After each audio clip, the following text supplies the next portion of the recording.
if I'm not bringing out the worst in men, can I swear? Is it okay to swear? God damn it, go ahead. Well, if I'm not bringing out the worst in men, then they are in fact assholes. And if this is who men were, then I was doomed. So the idea that I was bringing out the worst in them, I came to think of it as that my attitude was like being surprised. Like if someone kicks a dog and the dog bites, or kicks a dog and the dog runs away, and they think, that dog's an asshole. That is how women interact with men. It's not popular to defend men nowadays, and it's not popular to hold women accountable for their behavior.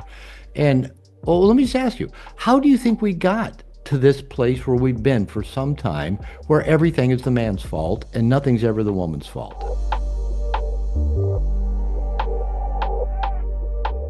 Because I'd say probably for the last 20 years, because No More Mr. Nice Guy's been out about 25 years, people have been saying, do you know who Alison Armstrong is? And it's funny when they mention you, it's this in reverence, right? Almost like you are this goddess.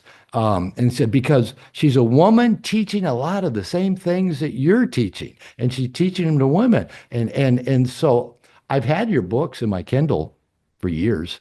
And when you agreed to come on the call, I thought, okay, I'm going to read them now. And I've been reading them and I've been loving them.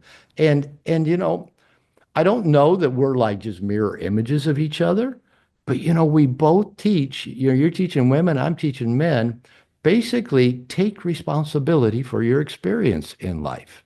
And let's, quit blaming this on other people.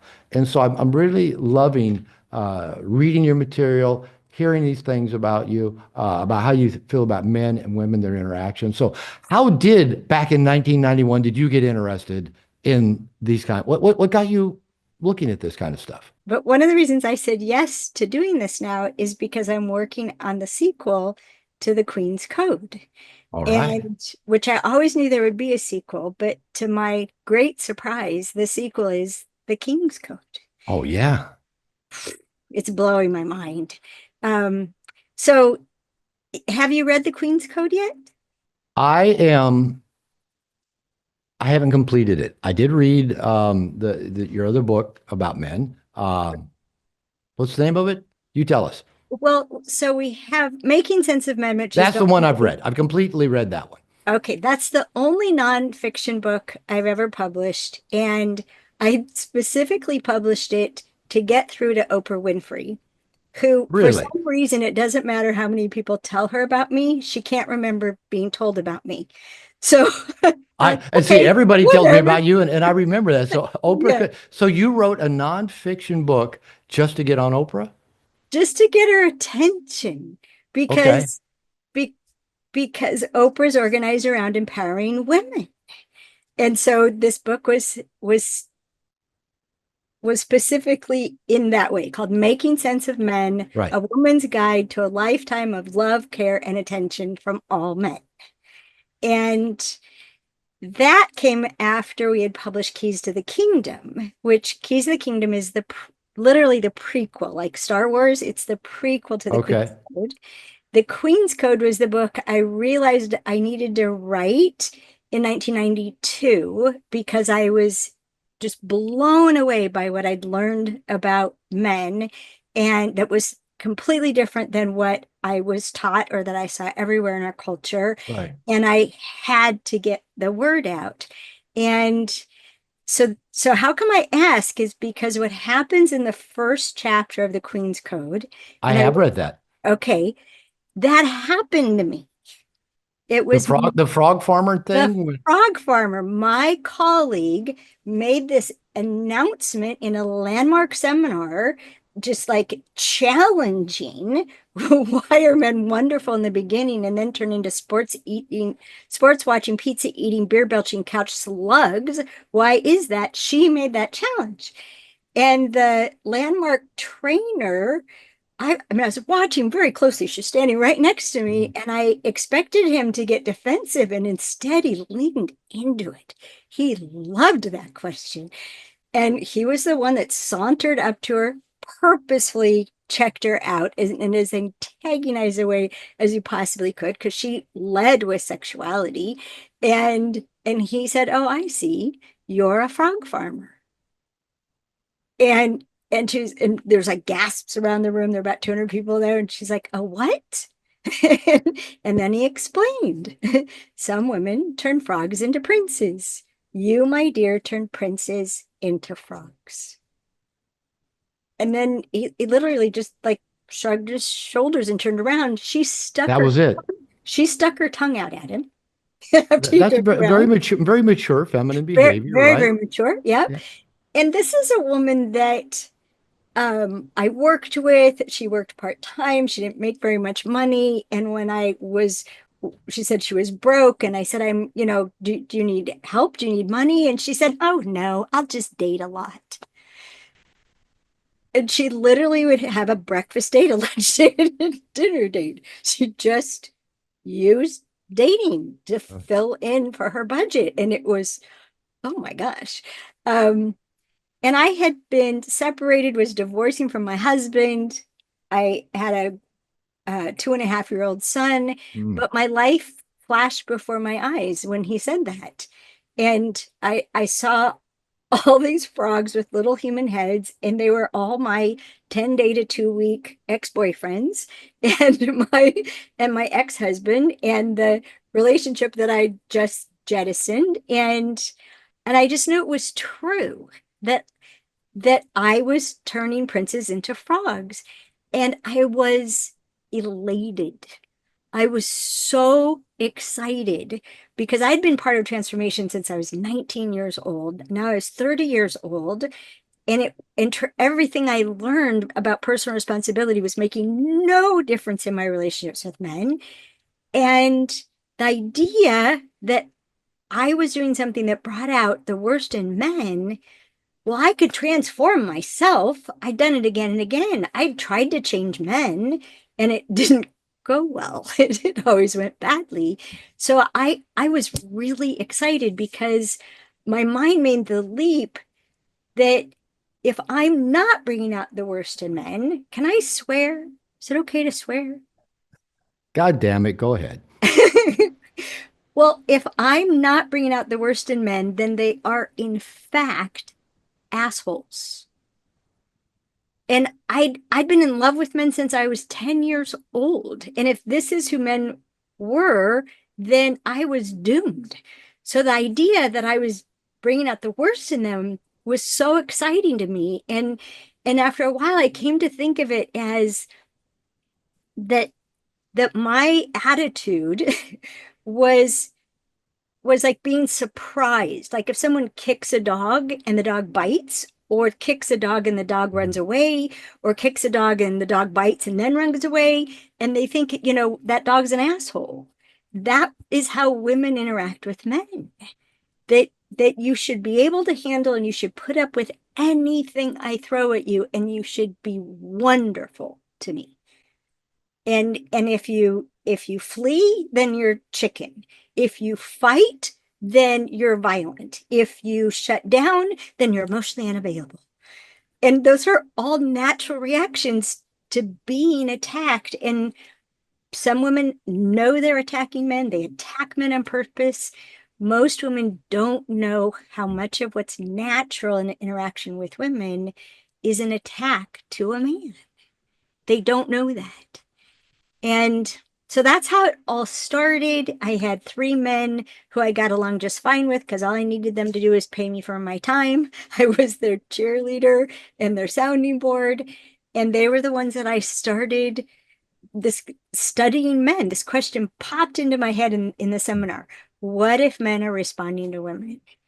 And it's gone from there. I have literally been guided by questions popping into my head since February of 1991.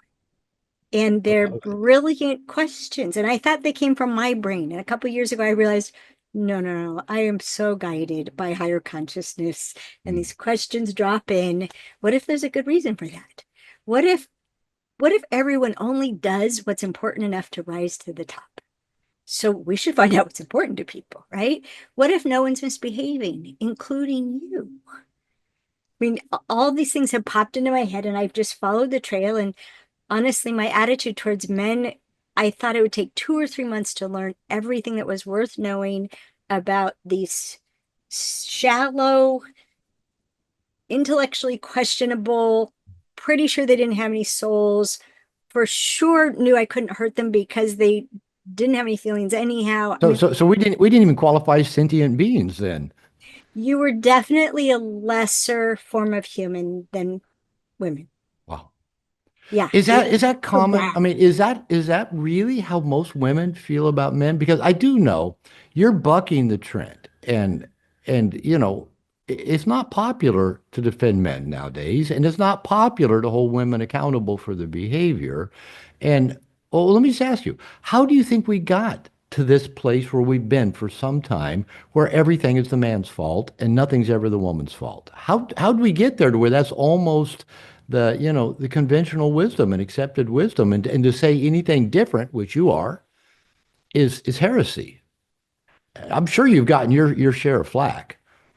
Well, it began in 1995 when we started the workshop Celebrating Men, Satisfying Women. And we started that workshop so by teaching women what I learned about men, they could teach me how to write the book. Because I knew I needed to write a book that women couldn't escape with their existing point of view. That if I just told them what I learned about men, they would do what I did in the beginning, which is I used it against men. I became more manipulative. I was more effective. I could attack men more in a more exacting way. The more I learned about you, the worse I was. And I lucked out because 6 months into it, I was called on the carpet by the only woman whose life I wish I had. She's the only person I would have listened to. And she walked me through all the ways she had seen me. And she used the word castrate. And in the Queen's Code, we use that word, and it's a harsh word. But I like the word emasculate now because if you look just technically, you could only castrate a man once. But Oh, you can emasculate that's good him. news. I hope so. That's good news. Yeah. But you can emasculate him from dawn to dark. And Well, but why? Why do women want to do that? I mean, again, how did we get to this how did place we get to of, here? of, of Okay, women well, hating on men and wanting to castrate them and wanting to make them bad, and that becoming almost a universal meme? That how do we get there? I mean, I'm actually curious because I'm a study of human nature as you, and I yes. believe in a muse as well. I'll sit and write, or I'll stand up to speak, and things come out of my mouth that I never even thought of before. And so I know there's something happening. I agree with you 100%. Yeah. But I am The Queen's curious keys, because in keys of the kingdom and the Queen's Code are channeled. I wrote Keys of the Kingdom. I typed Keys of the Kingdom. I was watching a movie. I typed it in 8 days. There's this movie playing. And these characters were doing all these things. Mhm. The Queen's Code, it took 3 weeks, 96,000 words. It took 3 weeks to type it. The same thing is happening with the King's Code. I'm washing dishes and like watching movie previews and and then, and then, and Oh, that's going to turn out good. Yeah. yeah, it makes me cry. It makes me laugh. But I, so you've asked a couple different questions, and so I'm going to finish part because I want to say where here is before I say where I think how we got here. Okay. And so what I had to distinguish to get to the bottom of women taking men down, which after it was pointed out to me, and I got that as long as I was taking men's power, I would never know my own. Hmm. I could see it that every time I took a man's power, I'd have a moment of glee, but that it just reinforced my own sense of weakness, that I didn't have enough power to deal head on, to be honest, to let alone be in partnership. Are you kidding me? And so when I laid down my sword, I was stunned because I set out to learn how I was bringing out the worst in men and maybe how I could bring out the best in men. And when just stopped attacking, just stopped every time I was triggered, I just I just set down with a grenade that it seemed like a man would, show up late with a wrinkled shirt. He might as well have just given me a pistol. I'd always shot it. Like, and I just set him down. I didn't attack no matter how I was provoked. And I was stunned at who men became around me. I wasn't doing anything nice. I just wasn't being mean anymore. And a woman who was in a landmark seminar with me for in a 10-week seminar, after I gave up castrating men, she called me on the phone and said, I've been watching you, and you can't possibly be sleeping with all of them. So what do you know about men that I don't? And that was the beginning. And I called it the transformation of the castration club. And Hmm. I would find out there are three parts. I'd find out what triggered a woman to emasculate a man. What was her trigger? And now I know almost all the triggers. And then I'd find out how they did it. So how did they attack his power, try to take his power, undermine him, take the wind out of his sails? There's all these expressions for him. Yeah. And then, most importantly, which may sound weird, but most importantly, is how they justify having done that. What Hmm. triggers it, how they do it, and how they justify that. And so the Queen's Code, our workshop celebrating men satisfying women, which became the Queen's Code, which became the Understanding Men online course, we don't ask women to stop emasculating men. It's it's a response. It's a fear and frustration. It's a reaction to fear and frustration. Sometimes terror, a lifetime of terror. And this terrible fear that if men have power, you obviously you're going to use it against us. And and the hard thing about trauma is it only takes a big brother like I had to use his even the length of his arm that he could hold my head and keep me from fighting him, right? It only takes one man to have a trauma at the cause a trauma at the right time to think that's who all men are. Right. I was 16 years old when I decided men are bigger and stronger and they'll hurt me. And I adopted the best defense is a good offense. And it was just like, hand me your balls and then we'll talk. And I used everything. I used my sexuality, I used my intellect, I used my sense of humor, I used everything to protect myself from men. Right. But I didn't know I was doing it. And and so we what we ask women to do in our programs is to give up the right, because women believe they have the right, that anything any man has done that's bad gives us the right to emasculate all of you. Anytime a man's used his power against us gives us the right to take every man's power. It's hideous.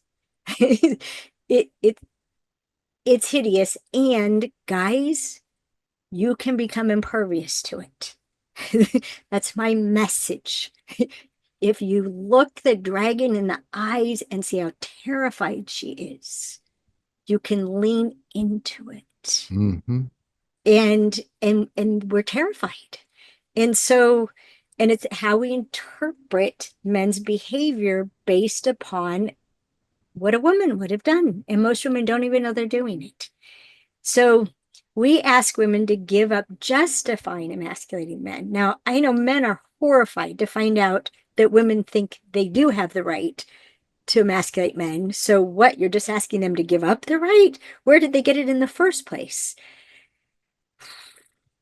It's given to each other. And like in the Queen's Code, it's even considered in the culture of women that if a woman is not taking a man down, she's a slacker.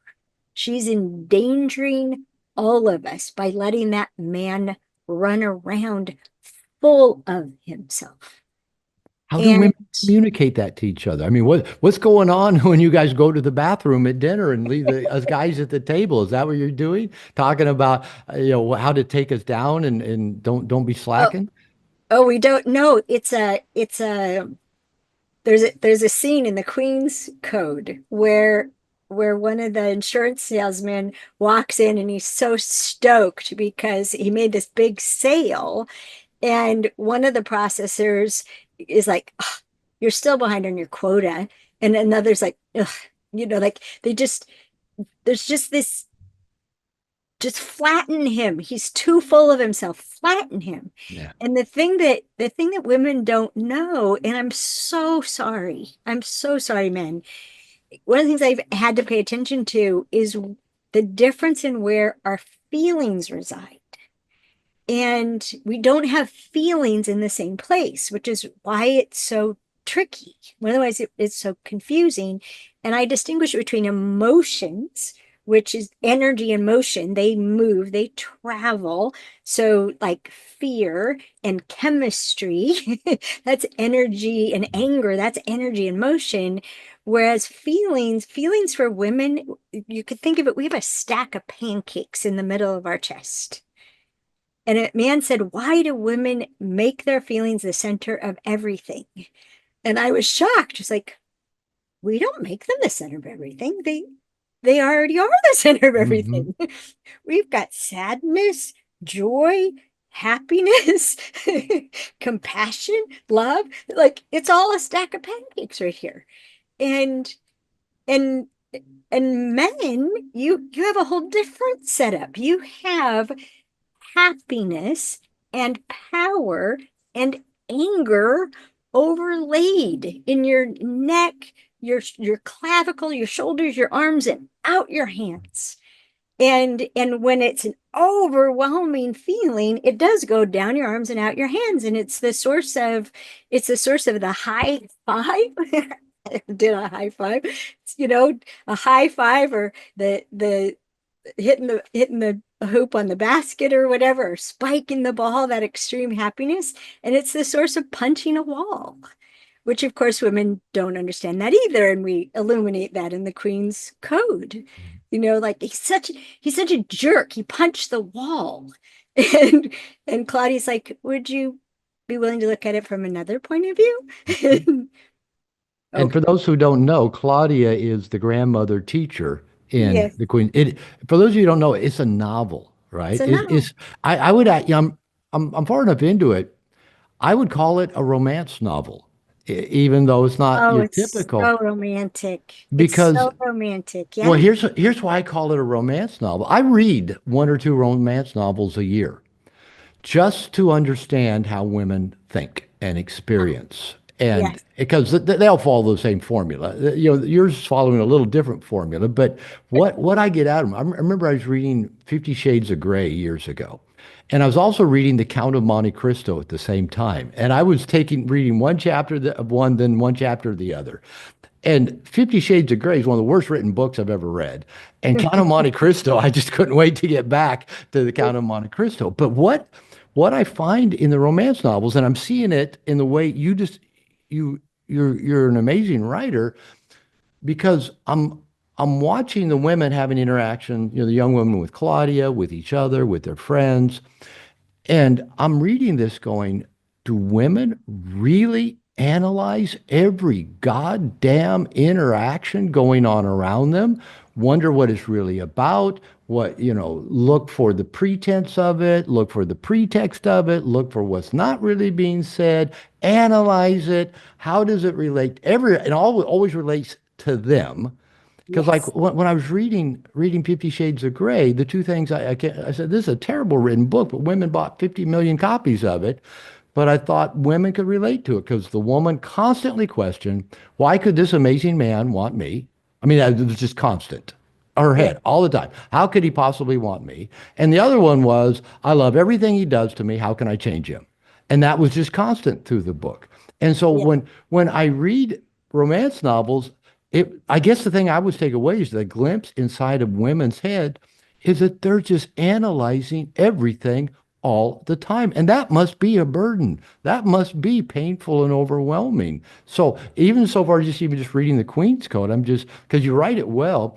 every interaction one woman has with the other woman, with another woman, they analyze every single aspect of that. So they're doing that to us guys as well, right? They're analyzing everything. What does that really mean? What did he mean by that? Oh, he did something nice. There must be some ulterior motive. That no good deed goes unpunished.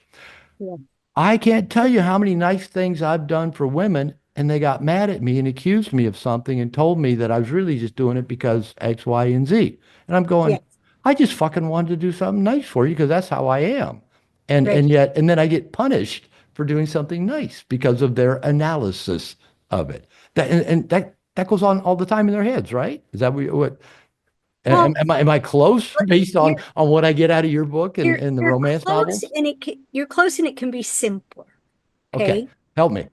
And I think like an engineer, so I'm always breaking things down to the moving parts and then figuring out a better way Yeah. to put it together.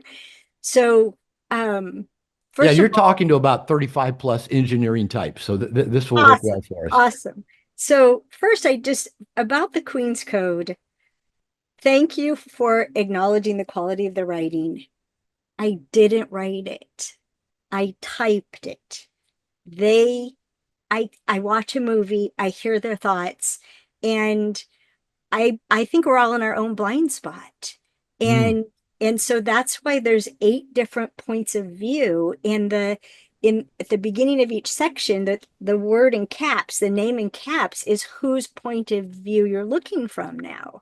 And you can see how much like the women do not know how they occur to the men at all. And and the thing that happens, this is the crux of it. Ay, ay, ay. Um, oh boy, it goes all the way back to all these roots. But the point is that most women, when they look at a man, they see a kind of woman, A hairy woman, as you a, say. a hairy, misbehaving woman who knows the right thing to do and purposely is doing something else. So, and because of that stack of feelings here, right? Like you would put up the quote about until we notice our thoughts, they think us. Well, for women, until we gain an awareness and discernment of our feelings, that's what we act upon. They feel you. They feel you. And the thing to know is that what we project onto men is that your actions are compelled by your feelings. And if I can get you to feel the right way about me, then you'll act the right way towards me. And the right way is what a woman would have done, an idealized, Yeah, as you say, a perfect woman in a the Queen's perfect Code. woman. So the standard that you're being judged and condemned by is what a perfect woman would have done in that situation. And if you didn't do that, you must not love me enough, you must not care Mhm. about me enough, and you must not respect me enough. And as Claudia points out in the Queen's Code, we're not done there. We're like, why don't you love me enough to act right? Why don't you care about me enough to act right? Why don't you respect me enough to act right? And then it comes back to what's wrong with me? What am I too much of? What am I not enough of? And and the women are resisting this. Karen and Kimberly are resisting this like crazy, especially Karen. And then she shows them, so how do we know what's wrong with us? We compare ourselves to an idealized woman. Right. We compare you and we compare us. We compare children, we compare parents. Everything is compared to these ideals. And we're just sure if I could change myself enough so you would love, care, or respect me enough, then you would take out the trash. I mean, it really I, comes down to yeah, then. I've been a marriage therapist for over 40 years, so I've listened to a lot of stories, and even like, I'd be in a room with a couple, and the woman would make a statement that apparently the guy did not agree with the factuality of it. And one thing I try to teach men: women make an emotional statement, guy hears it as a factual statement, Guy argues the facts. Woman feels unheard and unloved. And Yeah. guys will say, how do you know if it's an emotional statement? And I'll go, because it's going to sound batshit crazy to you and you're going to want to argue it. That's how you know it's an emotional statement, not a factual one. But I've had, women would say, if the guy disagreed with the woman's version of something in the relationship, and she would go, I feel completely invalidated and unheard. And I Yeah. go, you're talking to two guys, your husband and me. You're going to have to tell us, what does that mean to you when you say you feel unvalidated and unheard just because he doesn't agree with your view of the world? And that's always amazing to me that my second wife, if I disagreed with her opinion on anything, whether or not a song was good, a movie was good, she thought I was either stupid or lying because how could I not agree 100% with her? I either must be stupid for not agreeing with her or I must be lying because there's no other explanation of why we might have differing opinions. And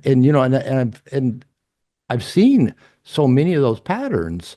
And I like how clearly you pointed out that the woman, while it looks like she's measuring us guys and finding fault, she's really beneath all that measuring herself and finding fault. And she feels like if I was just lovable enough, as you say, he'd take out the garbage. If I was just lovable enough, he would agree with my version of the story. If I would just, lovable enough, fill in the blank.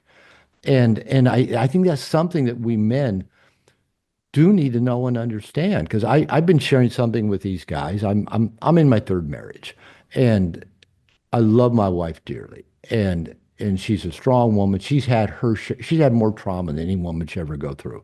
Born in poverty, 8 out of 10 kids in Guadalajara, Mexico, with an alcoholic father who never supported the family. Just all kinds of trauma. And she's the most generous, open-hearted, loving woman. And like all women, something goes on in her head, something goes on in her stack of pancakes.